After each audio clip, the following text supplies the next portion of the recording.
tuvyaguruke dusome ijambo ry'Imana. Ijambo ry'Imana ari muri Ezekiel igice cyaho ca 37 ku murongo waho wa mbere gushika ku murongo waho wa gatatu.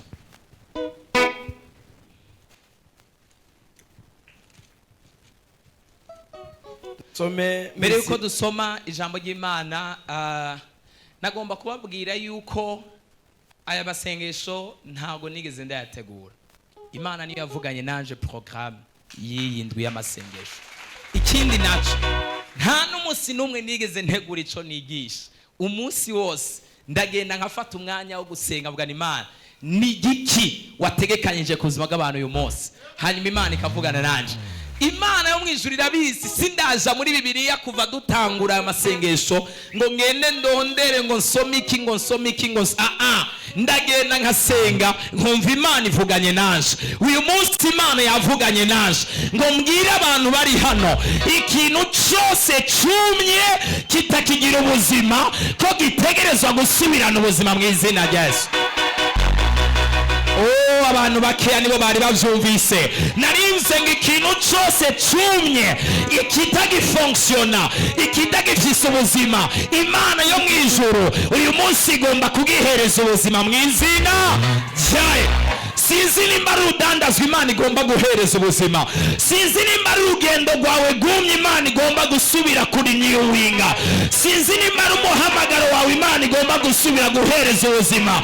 Sinzi nimba ari urudandazwa rwawe Imana igomba guhereza ubuzima. Sinzi ikintu Imana igomba gusubizamo ubuzima, ariko Imana yambwiye ngo ntangariza abarepantase kuri uyu munsi ko ikintu cyose kitari nk'ubuzima kizakongera kugira ubuzima mu izina rya Yesu. Hari abantu Satani yari yateguriye kugirira nabi, uyu munsi numvise ry'Imana arinyemeza yuko riza gusubiza ubuzima muri bo, rikabahereza ubuzima, rikabahereza amahirwe. Hari ibintu bitegerezwa kongera gufunctiona mu izina rya Yesu. Niwite kugiye bimaze bipfuye, ariko wite ku ijambo Imana yavuze mu izina rya Yesu. Haleluya! Umwami yavuze ngo bitegerezwa gusubirana ubuzima. Umwami yatwiyumviriye ko araraba ibintu byose byapfuye, aravuga ngo bitegerezwa gusubirana ubuzima mu izina rya Yesu. Bitegerezwa gusubirana ubuzima mu izina rya Yesu. Uyu munsi nta muntu n'umwe asohoka ngaho uko yaje. Umuntu wese yinjiye hano, n'uwari amaze imyaka myinshi, n'uwari amaze igihe kirekire cyangwa iminsi myinshi atabuzima yumva mu mutima wiwe, uraza gusohoka wumvise vibration nshasha mwebuye. Turi kumwe ngo dutere haleluya. Zukuri nabonye Satani ahagurukira abantu batari bakeya. Nabonye Satani ko yugaye bitari bikeya. Nabonye Satani abuza amahoro abatari bakeya. Ariko Imana yambariye ngo uyu munsi izanye confirmation yo gusubiza ubuzima hatari ubuzima. Imana irashira ubuzima aho butari buri uyu munsi mu izina rya Yesu. Imana irashira ubuzima mu byari byarumye uyu munsi mu izina rya Yesu. Ariko Imana ibishiremo ubuzima cyangwa ibyihorere. Imana ibikore cyangwa ibireke, iraje gushiramo ubuzima. Haleluya! Usomera ijambo ry'Imana. Dusome Kristo. Amen. Yerekwa iby'amagufa yumye.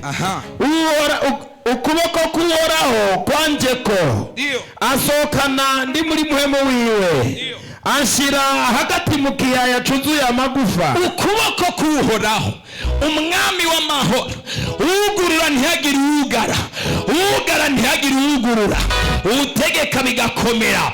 Ukuboko kwiwe kwaranje ko kunsohokana ndi muri muhemu. Ndasenga Imana yo mwijuru, amaso yo kubona ivyakamenyere ko umubiri w'umuntu wese ari ngaha ave mu bisanzwe aje mu bidasanzwe. Ukuboko kuhoraho kugusohore hano, ibyo wabona umenga byaravuye usohoke hano wabonye byasubizemo ubuzima. Ibyo wabona bitagishoboka ukiri hano nyene, Imana ibiteragire mu buzima mu izina rya Yesu. Imana ibiteragire mu buzima mu izina rya Yesu. I have a feeling, ndiko ndumva ijwi rinyemeza muri jewe rimbwira ko imbere y'Imana nta kintu kidashoboka, nta musozi udashobora kubomoka, nta yeri kidashobora gutembagara, nta misozi idashobora gukumbagara. Oh, hallelujah! Imana ishira ubuzima aho butari buri mu izina rya Yesu. Hari umuntu abadayimoni bariko baratwara ubuzima, Imana ikongera ubuzima mu izina rya Yesu. Hari umuntu Satani yariko aranyaga source y'umugisha, Imana ikubita abadayimoni ku ntoki barerekure. Nta muntu ari ngayo tera hallelujah. Uyu munsi ndumva mfise ubushobozi bwo kutangariza imhemi yari yose n'igikorwa cyose cy'abadayimoni, hamwe n'umuntu yashutswe n'abadayimoni akihenda akagukorako. Ijambo ry'Imana rivuga ngo ukora ku bana banje, ukora ku mukozi wanje, ni nk'uwakoze mu mbonero y'Imana, ni nk'uwakoze mu jisho ry'Imana. N'Imana gukoze kakurenganya guhora ubusa, akagomba kukugarira imiryango, asunitswe na Satani, asunitswe n'abadayimoni. Satani akaguhagurukira, abarozi bakaguhagurukira, yabikoze yihenze, ariko araza kwihinguza biciye muri correction izina rya Yesu. Hallelujah. You know, when you do things by mistake, you are corrected by correction. Iyo ukoze ikintu wihenze bagukosoresha, kugukosora nyene ubibona ko wabikoze bagukosoye neza, niho ubona ko ari wihenze. When they correct you, iyo wihenze ubundi urihenda. No mwishuri umuntu arashobora kwihenda inyishu yose akayitwara, n'ikibazo akakijana, amenya ko yari yihenze bazanye correction. On the correction ni hamenya ko yari yihenze. Imana yo mwijuru ishira impamvu ikosore,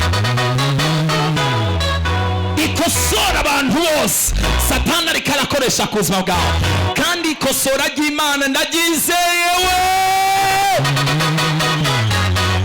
Hallelujah. Sinzi ukuntu iza kubakosora ariko icireho akanyafu mu izina rya Yesu. Akanyafu gashireho cyangwa ikareke. Uzi ko Imana ishobora gushyiraho akanyafu bakaza bavuga ni tubabarire ntabwo yari twebwe, just have mercy. Imana ifashe cyane. None umuntu atuma urarurarira ubona ko iri akanyafu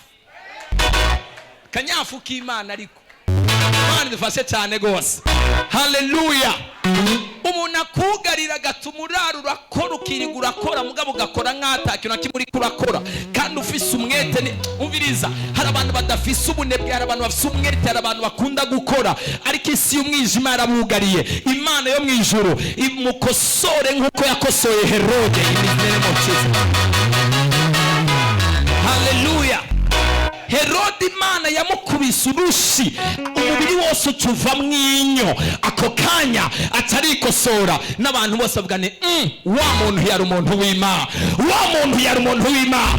Yatangaje mu izina rya Yesu, Imana ikora ikintu gituma abantu bavuga ni wa mukobwa yari umuntu w'Imana, wa mudamu yari umuntu w'Imana, wa muhungu yari umuntu w'Imana, wa mugabo yari umuntu w'Imana, wa muririmbyi yari umuntu w'Imana. Hallelujah. Dusomere. Ancisha ijya nino yayo, amusohokana muri mwema, aramuzungurutsa muri ico kiyaya c'amagufa yumye.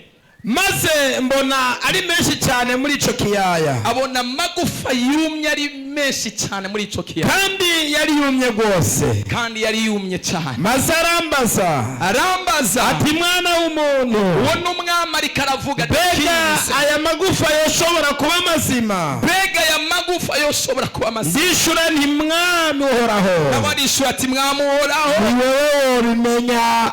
Ubimenya. Imana idufashe cyane mu vyagire hasi. Wicare mu mugisha wawe mu izina rya Yesu. Hallelujah. This is Ezekiel. Ezekiel umuvugishwa n'Imana.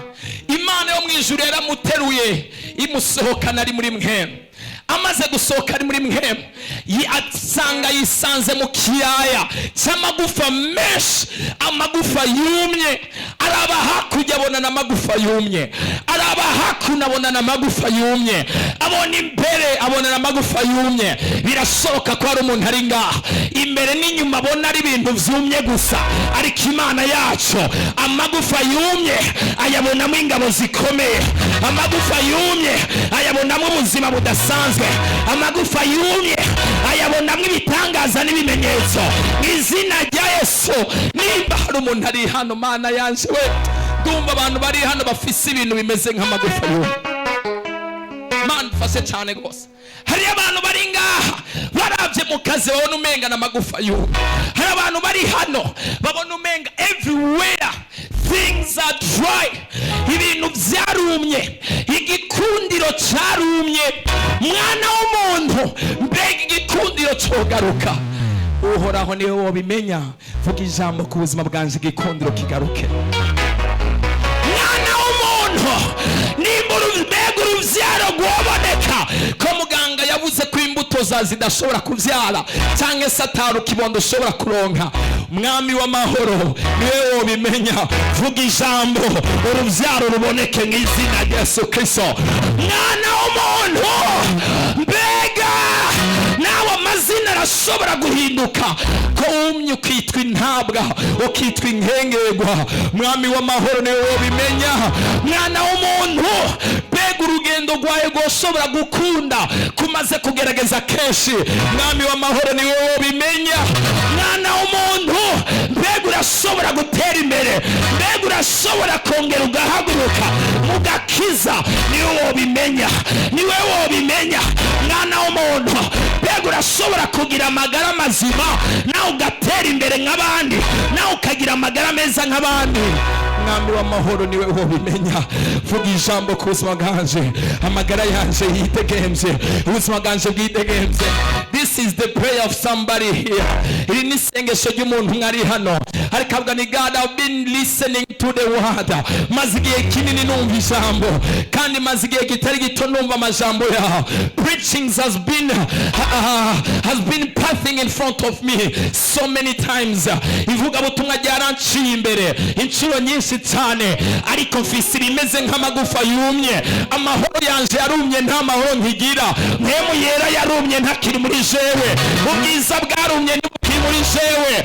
Igikundiro canje cya kera cyaragiye, ntikikiri muri jewe. Amahoro yaragiye, ntagakiri muri jewe.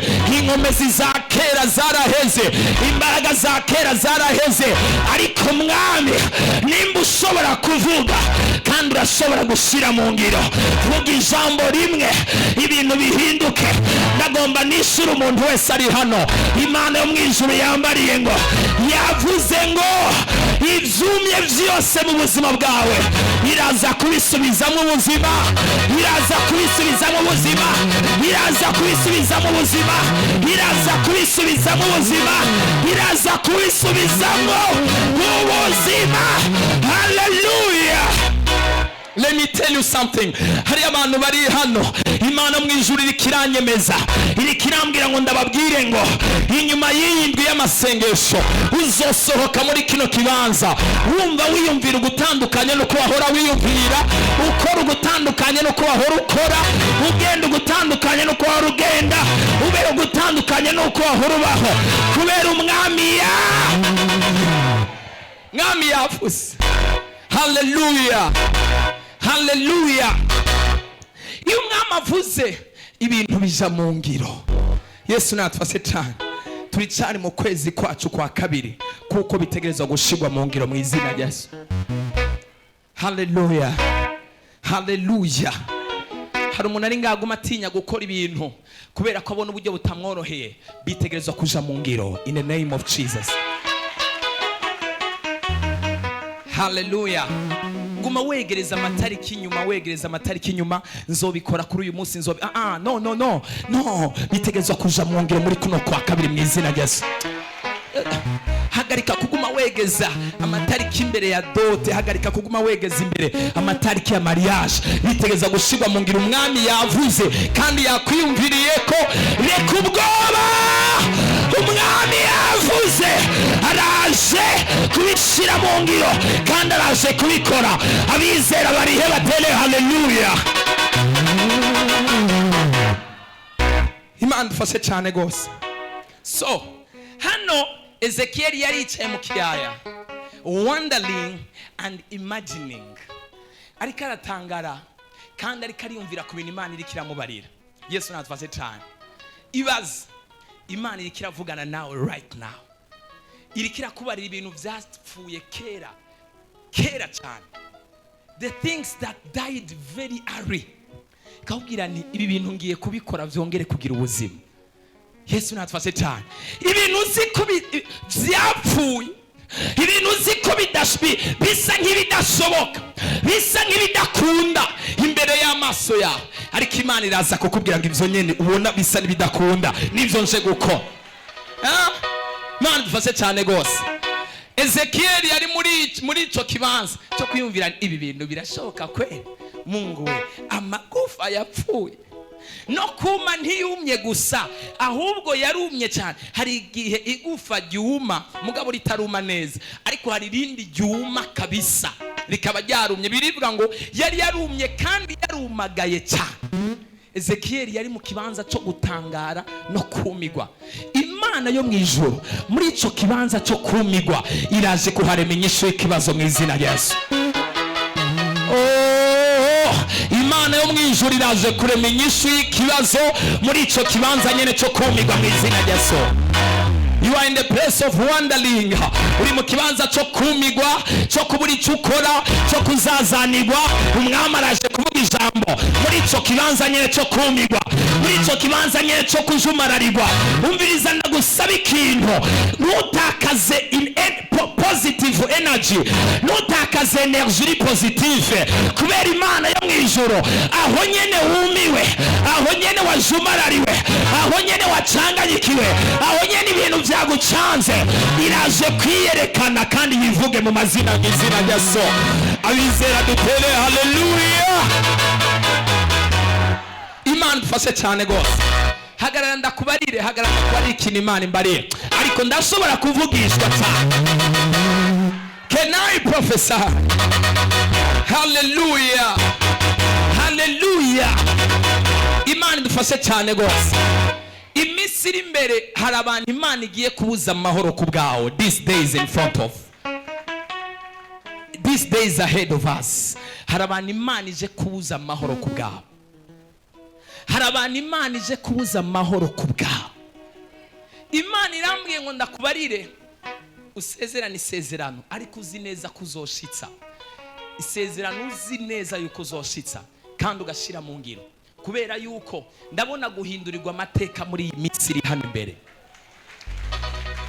Guhera mu kwezi kwa gatatu mu ntango yako ndabona imiryango itangura kuguruka ku buzima bwawe mito mito. Imana irambwiye ngo ntiwihebure kandi ntiwiganyire, ushire kuri mpemu yo kwiganyira, kubera iraje kugurura imiryango imbere y'ubuzima bwawe. Haleluya. Haleluya. Hari ubutunzi bwinshi Imana yo mwijuru yashize muri wewe, igihe kiraje kandi Imana igiye gutangura kubushira habona mu izina rya Yesu.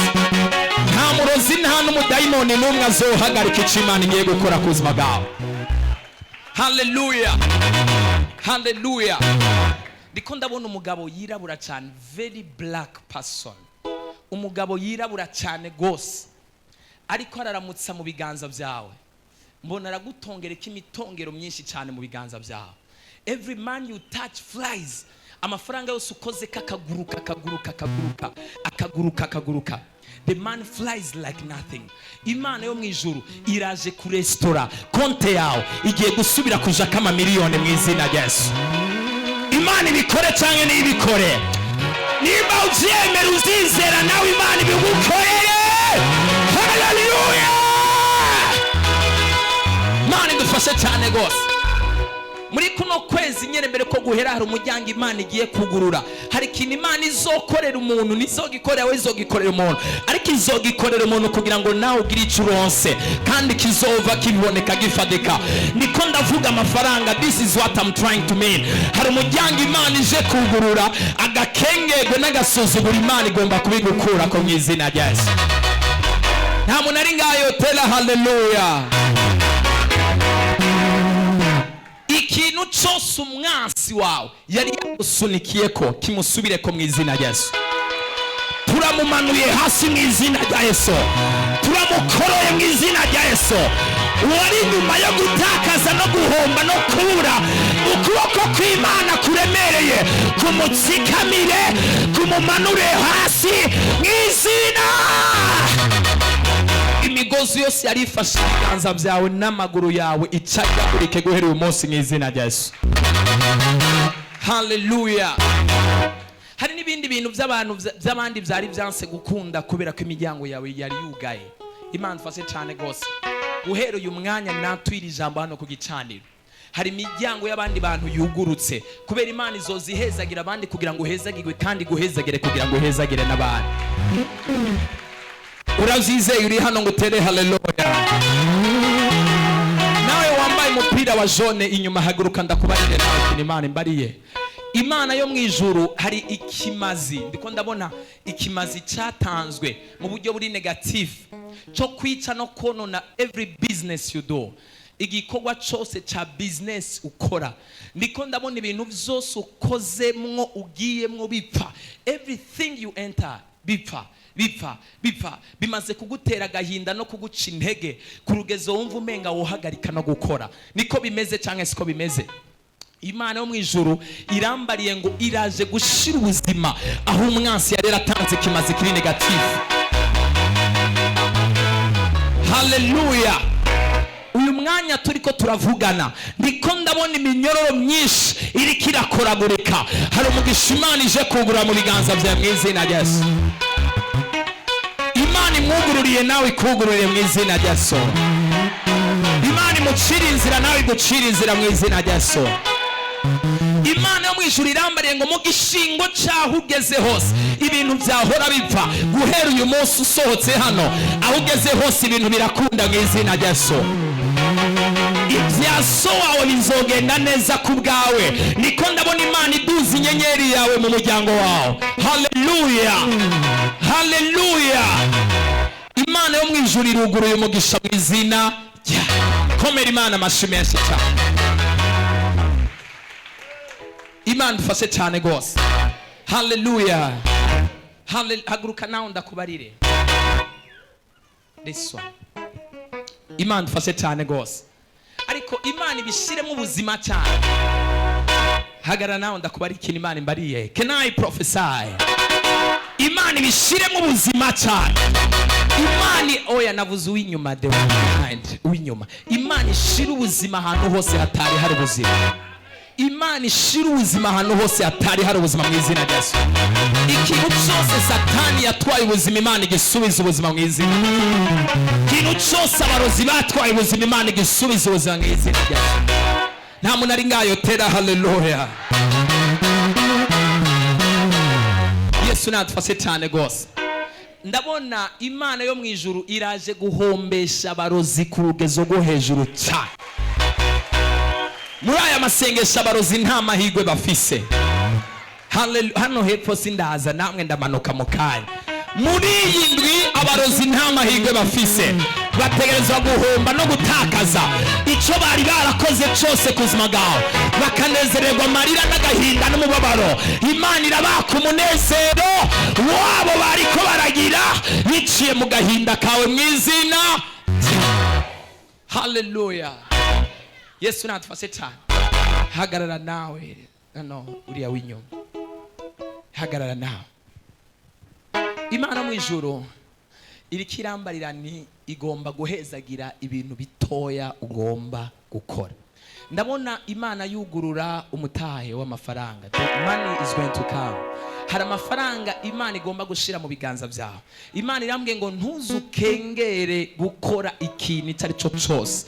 Icyo uzokora cyose waguma ukora utuntu duto tugapfa.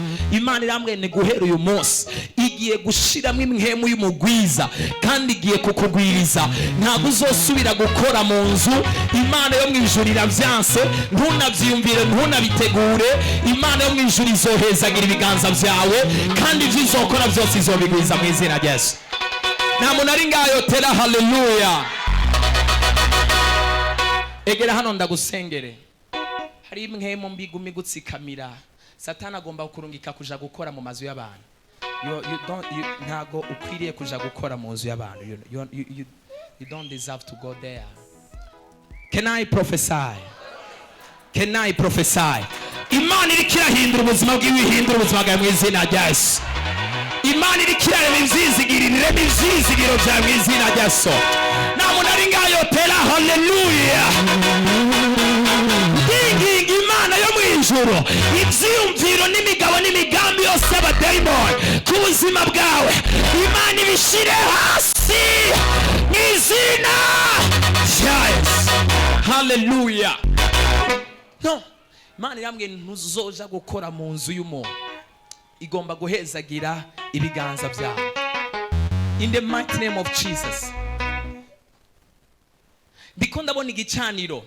Hari igicaniro kandi ntacyo wigeze umenya. Nta nico wigeze ugira mu ruhare. Ni igicaniro cyo mu nzu iwanyu, cyo kubashira mu buzima bugoye cyane, tough life. Hari umuntu avuka asanga ubuzima wabo buri smooth, bworoshe, every ways, every path, things is smooth, ibintu ukabona biroshe. Ariko hari abandi bavukira mu bicaniro, everything is tough. Umuntu agomba kuja kwironderera ubuzima kandi akaburondera akabubura. Yesu natfase cyane gose. Hallelujah. This is the altar of witchcraft. Ni gicaniro c'abarozi mu muryango iwanyu. The Lord wants to destroy it. Imana igomba kugisambura mu muryango iwanyu ikoresheje wewe. God is going to use you. Wegera Imana ku rugezo rukomeye. Pray hard, fast hard, be faithful. Ubu mwizigirwa ku Mana wisonzeshe cyane kandi usenge cyane. Imana izohindura amateka yawe. Ntabwo uzoguma nkuko waruri. Imana yo mwijuru mbonye hariho relation yishe kugira ngo ikubuze gushobora kugwa mu mutego w'abadayimoni, kuko hari umutego Satani yari yahagurukije ku buzima bwawe. Irawuhagaritse, ariko mbonye hari yindi relation y'umugisha Imana igiye kugurura. Hallelujah.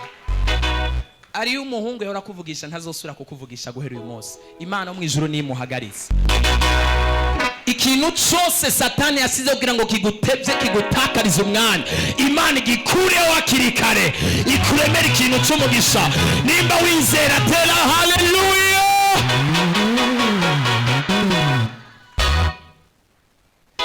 Azokurungikira amafaranga kandi uzoyatore naho mutazoguma.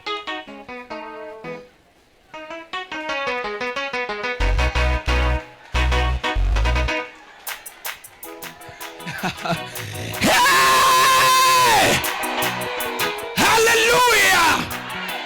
Hey, Imana iravuga ngo izokoresha ibiti n'amabuye n'ibikoni irabikoresha kugira ngo ihezagire umuntu. Imana nidufashe cyane gose. In the name of Jesus, every spirit of darkness, imhemu yose y'umwijima n'igicaniro cy'ubuzima bugoye, ndagihagarika guhera uyu munsi, ndagihagarika guhera uyu munsi. Amarira n'agahinda bidahera. Power in the name of Jesus. Depart in the name of the Lord. Depart in the name of the Lord. Depart in the name of the Lord. Sezera ku buzima bwiwe. Sezera ku buzima bwiwe. Sezera ku buzima bwiwe. Sezera ku buzima bwiwe. From this day forward, turarema imihinduka, turarema imihinduka, turarema imihinduka. Turarema imihinduka, turarema imihinduka, turarema imihinduka, turarema imihinduka, turarema imihinduka, turarema imihinduka, turarema imihinduka, turarema imihinduka. Buri munsi ubuzima bwe burahinduka mu izina rya Yesu Kristo. Amen. Komera Imana amashumeshi. Imana iri egera hano ndakubarira. Can I prophesy? Imana iri kirambarirani, ndiko ndabona umuntu w'umugore, someone like a woman. Ndiko ndabona umuntu w'umugore afite imibiri yomi, ahagaze imbere y'umugisha wawe, standing in front of your blessings. umuntu wese yateguriwe kuvugana nawe no kuja en contact nawe kubw'impamvu y'umugisha. Uyu mugore ariko aramubloka ku rugezo rukomeye cyane gose. Ndiko ndabona afata imigisha yose. I'm seeing her holding every blessings towards you. Ndiko ndabona sambura ma relation. Ndiko ndabona guteza umutima wo kwiyumva gutandukanye no kwategerezwa kwiyumva. Imana dufashe cyane gose. Hallelujah. Ariko Imana yo mu ijuru guhera uyu munsi igomba imwambura ubushobozi n'ububasha bwose yari karagira hejuru ubuzima bwawe. Imana ibumwambure mu izina rya Yesu Kristo. Imana imwambure ubwo bushobozi mu izina rya Yesu. Imana imwambure ubwo bushobozi mu izina rya guhera uyu munsi ndahamagaye ubushobozi bw'Imana, ndahamagaye imbaraga z'Imana. Uyu muntu ariko ahagarara imbere y'umugisha wiwe turamwirukana guhera uyu munsi. Shiraho impamvu, kora igitangaza, vuguruza imhemu mbi z'abadayimoni, vuguruza imhemu mbi z'abarozi, vuguruza imhemu mbi z'abapfumu, hagarika inama z'abadayimoni, hagarika inama z'abarozi, hagarika inama z'abapfumu. I'm casting every spirit. Turirukana imhemu mbi yose ihumanye, turirukana ubushobozi bwose bw'umwijima, turirukana imhemu mbi zose z'umwiza. Icyo Imana yamuteguriye ategerezwa kucinjiramwo, umugisha wiwe ategerezwa kubamwo, inyenyeri yiwe itegerezwa kwaka mu izina rya komera Imana amashyi menshi cyane. Hallelujah, hallelujah. Hari igitangaza Imana igomba gukora mu ntango z'uku kwa gatatu. Imana yo mu ijuru hari igitangaza ije gukora mu ntango z'uku kwezi kwa gatatu. Imana idufashe cyane gose. Hari igitangaza mbona Imana ije gukora mu ntango z'uku kwezi kwa gatatu, kandi ije guhagarika ubushobozi bw'umurozi yari kararungika ingwari yari yo yose mu mubiri wawe. Abadayimoni baratsinzwe kandi barahagaritswe mu izina rya Yesu. Guhera uyu munsi ndavyatuye no ku gicaniro, ntabwo uzosubira kumva umusongo usunitswe n'isi y'umwijima. Imana yo mu ijuru irahagaritse inama zose z'umwijima. Can I prophesy? Can I prophesy? Ndiko ndabona ari umuntu ariko aragucungira hafi cyane, kandi hafi y'inzu, is living near, ariko araba hafi. No mukubwira ariko wocubaho ufise ubwoba, ariko Imana irambariye ngo guhera uyu munsi ibyo yakora byose nta bushobozi bizosubira kugira hejuru y'ubuzima bwawe. Kuko ndiko ndabona birungika mu gitondo, ndiko ndabona birungika no ku mugoroba, ariko Imana iramwambuye ubushobozi. God is delivering you. Imana ishyizeho impinduka, kandi apana kuri wewe no mu nzu yawe hose. Imana ishyizeho impinduka guhera uyu munsi. Ariko Mana yanje, Imana yo mu ijuru itabara abantu cyane, Imana yo mu ijuru ibikore cyane. Nimba wizera tera haleluya.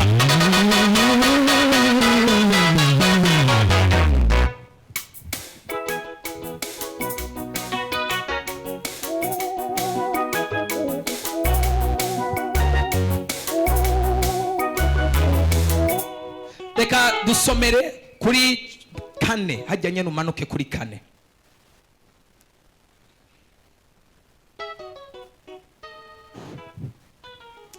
Kane arongera arambarira ati vugira kuri aya magufa uyabarire uti yemwe mwamagufa y'umwe nimwumve ijambo ry'Uhoraho.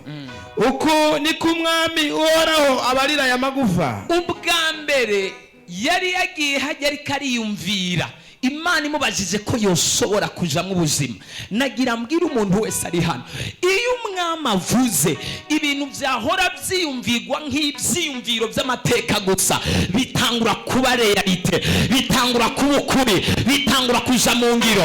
Ndinginga Imana ikintu cyose ufise nk'icyiyumviro cy'umugisha ku buzima bwawe, Imana igikure mu byiyumviro kije mu ngiro, cyambara umubiri. Yarabaye Imana ibwira ngo niwe wobi. Imana niyo yobimenya ikintu cyose waruse nk'icyumviro, Imana igishire mu ngiro mu izina rya Yesu Kristo. ndatangarije umuntu wese ari hano, nimba ufise umugambi wari wo wose, nimba ufise projet ariyo yose, hagarika kwigumiza mu vyiyumviro, yikure mu majambo, tangura kwishira mu ngiro. Imana yo mwijoro yamaze kuvuga kwije kubishira mu ngiro, ije kubishira mu ngiro, ivane mu majambo, iraje kubikora kandi iraje kubishira mu ngiro. Ubushobozi bwose bw'umwijima bwari bwahagurukiye abantu, Imana ije kubukora imbere yawo, ibishire mu ngiro mw'izina.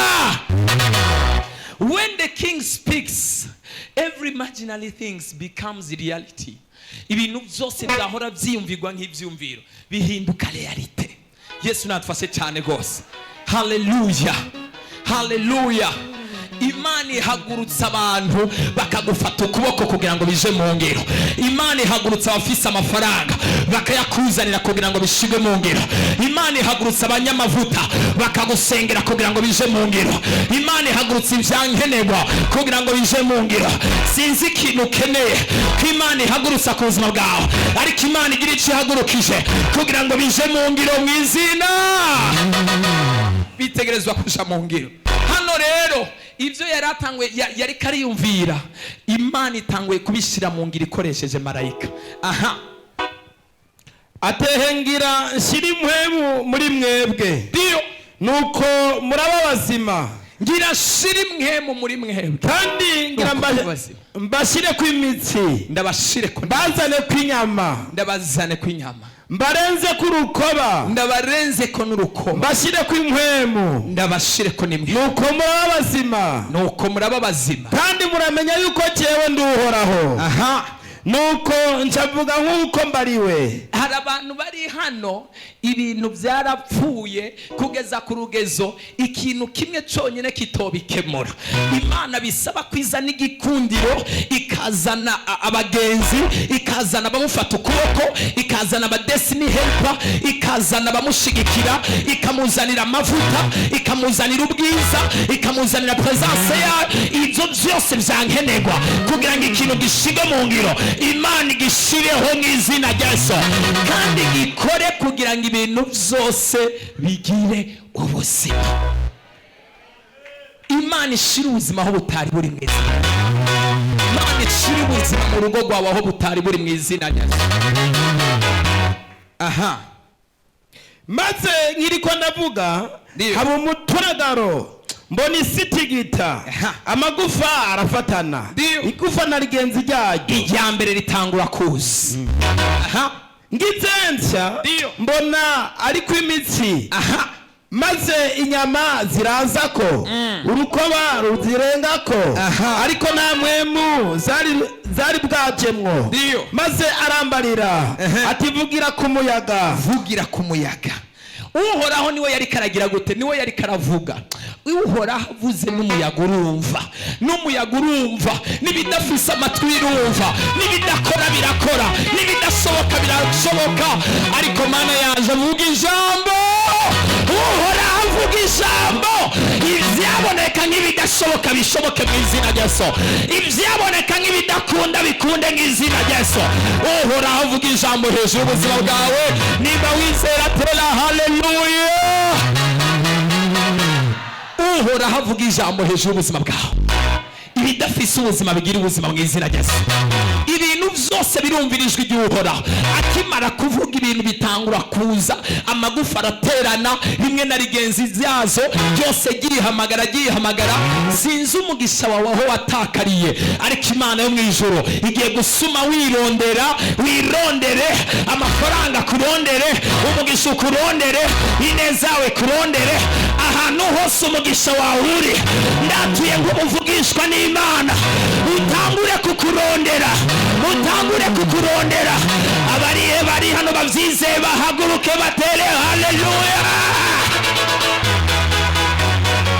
Hari abantu umugisha wabo ugiye kurondera mw'izina rya Yesu Kristo.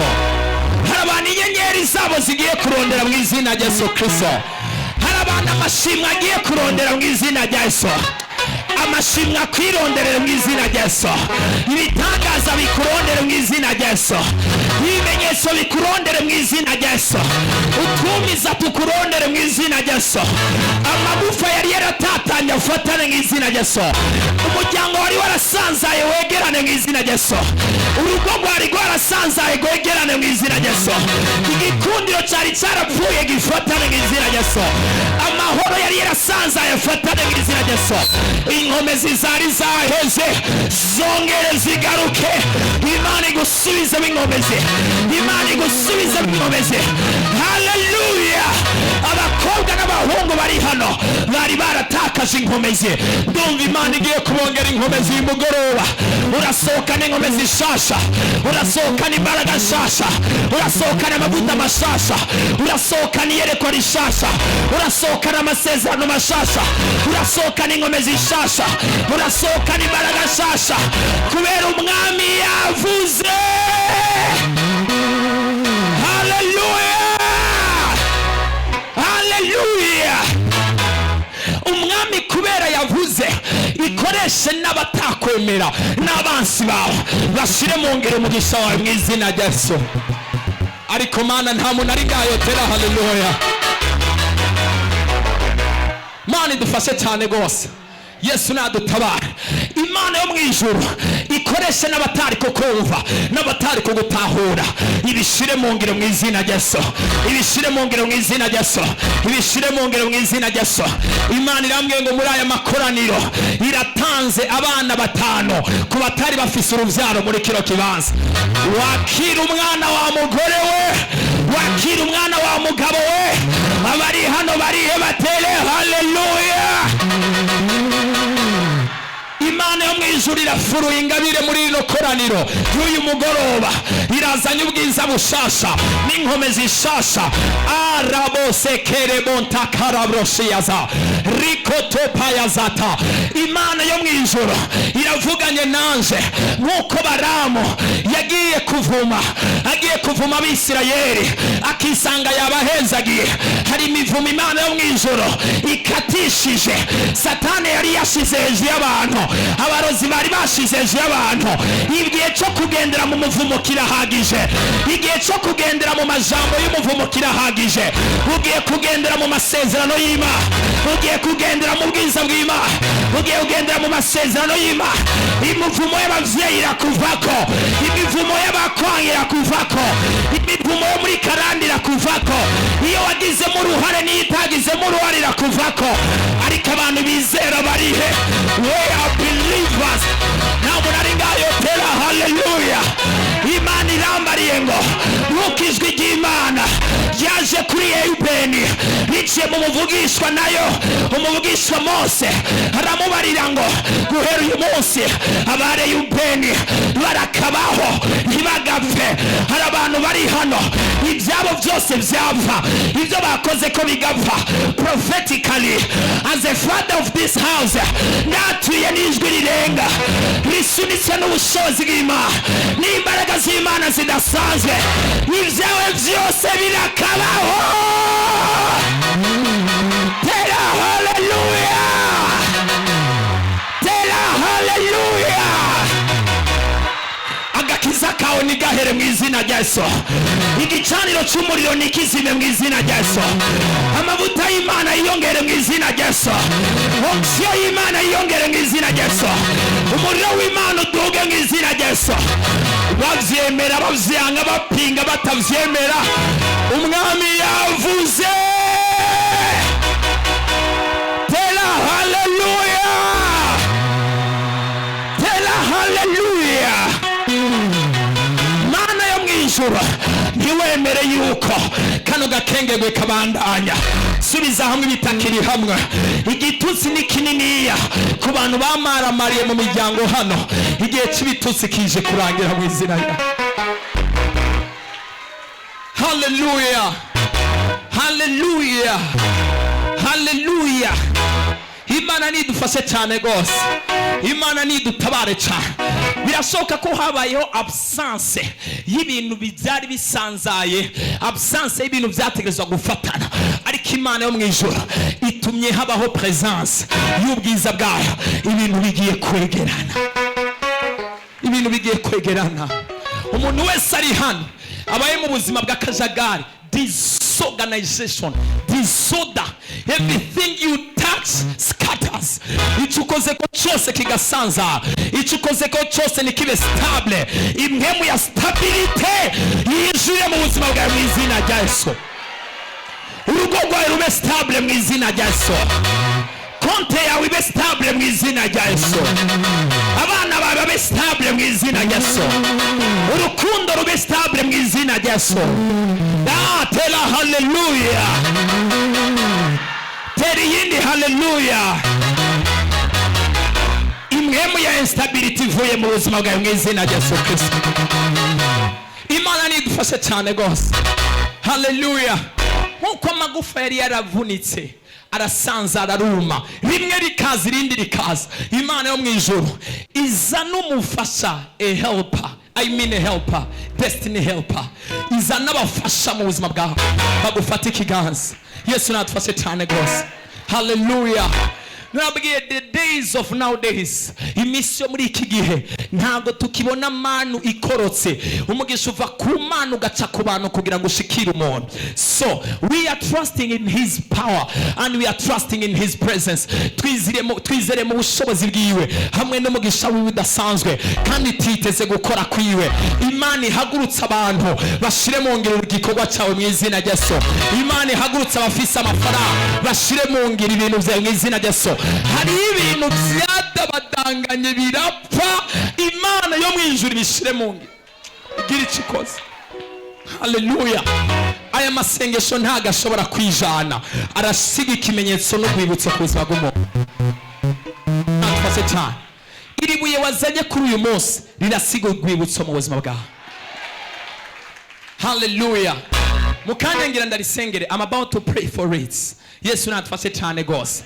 Uraza kwatura kwa majambo. Some people here, hari abantu bari hano baringa biciye ku majambo tugiye kwatura kuri rino buye. Hari abantu baza kubura amahoro bahungabane mpaka bakurondeye bakuvugishije.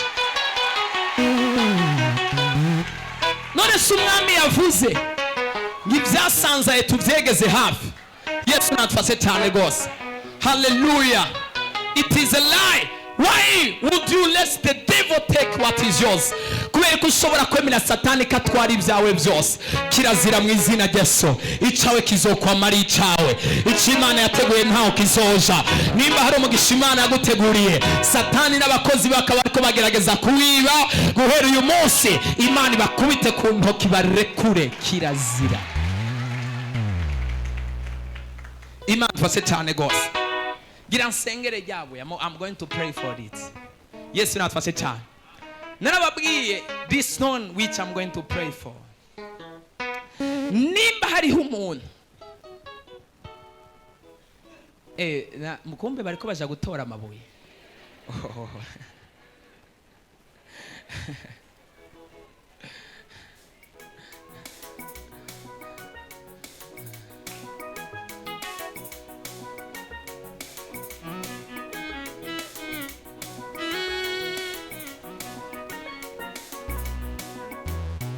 Keke, ingonda kubarira ikintu Imana imbariye. Tegura iryo buye ryawe, I want to pray for it.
Haleluya.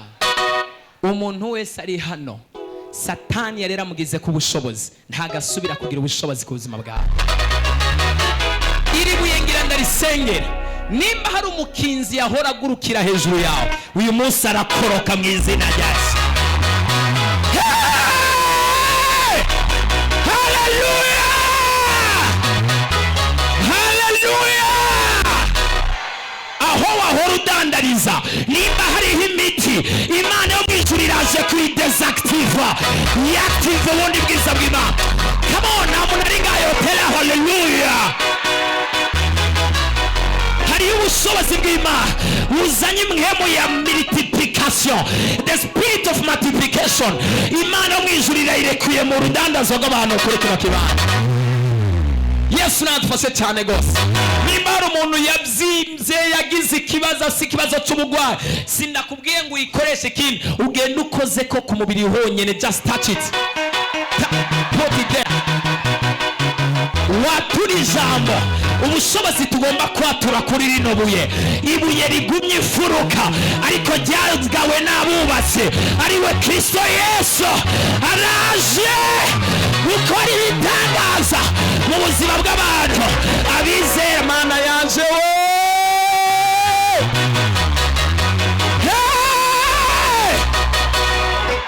ariko hari umuntu yabonye tuvuga ikintu kweri Imana ikagikora. Nimba wizera ko ari cyo twigeze kuvuga Imana ikagikora, hari icyo Imana ije gukora no gushira. Haleluya. Ariko ko ndumva amayereko aguma agiruka, ariko abarepentance turahiriwe. Imana idufashe cyane. La fois passée nararisengeye, hari abantu bace bagenda barishira mu mazi baranywa. Don'ts, ntukore ikintu ntakubariye. Ntago banyweye ibuye ariko bararikozejemo bakuramo baca banywa amazi. Ivyo jewe ntavyo nakubariye. Please, ni kurifata gusa, no, ni kurifata gusa ukatura ijambo. Just take it, speak a word, watura ijambo. Yesu natufashe cyane. Uvuga ni wa musozi we witika imbere y'Uhoraho. Imana yo mwijuru igomba gushira imhemu ya conviction, imhemu yo gukonvenka. Ubiriza, uzogende niba ufise programme n'umuntu urifate. Imana yo mwijuru izoguha igikundiro n'ikiganza ciza. Hari abantu bagiye kubwira ngo bafise akarimi gasosa hano kubera amajambo yawe. Abasore, igihe cyo kuresha cyiza niki? This is your season. Hey! Hallelujah. Uzoresha ntazogucika mu izina rya Yesu. Arenze ngo baravyizera, nta muntu ari hano tera.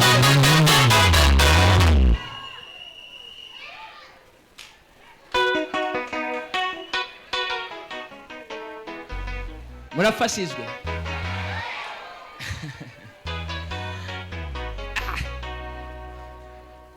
Bazokwishitura bikangure waramutwaye. Imana ifashe cyane kuko ubushobozi Imana igomba gushira muri ino buye. Ikintu cyose gikomeye umwanzi Satani yari yaratwaye gitakaza inkomezi kigaruke mu izina rya Yesu. Haleluya. Imana ifashe cyane gose. Rero ngomba gusengera rino buye, ariko hari yerekwa rindi numva Imana imbariye ndaribabwiye. So ngomba nsengere these stones, ariko nibande baza kantu bitwa kabuye ngombozi ngaha. Muraza kantu bitwa kabuye ngombozi. Hariyo abantu n'ibiganza narababariye iyindwi. Yewe ndabizi ntabyo uza gutahura, ariko Imana yo mwijuru ikumfashirize kubitahura. Hari ngomba senge ejo, oya uyu munsi ngomba sengera amabuye ejo kuwa gatanu. nzosengera ikiganza cy'umuntu wese ari hano. Icyo kiganza rero Imana yo mu ijuru imbariye ngo hari ikizokora ihindura ibyo biganza akabuye ngombozi. Uzoshaka uca ahantu bagwaye ugenda ugira uko.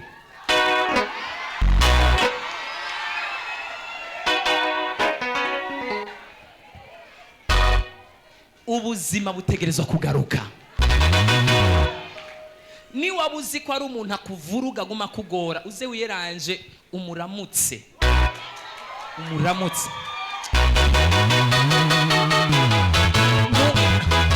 Nuko buzoba bwije, ariko iyo bavyashoboka nuko buzabugorobye, wari kugenda ukamukora mu biganza, nta wundi muntu n'umwe uramukora mu biganza, ugashika umukora mu biganza. Imana ifashe cyane. Ariko niyakuba kure uzokore ku ifoto yiwe, retouch on the picture. Ejo rero tuzoronka akabuye ngombozi ku munsi w'ejo. Akabuye ngombozi n'akantu gakura ubumara bw'inzoka mu mubiri. Iyi nzoka yari y'umuntu.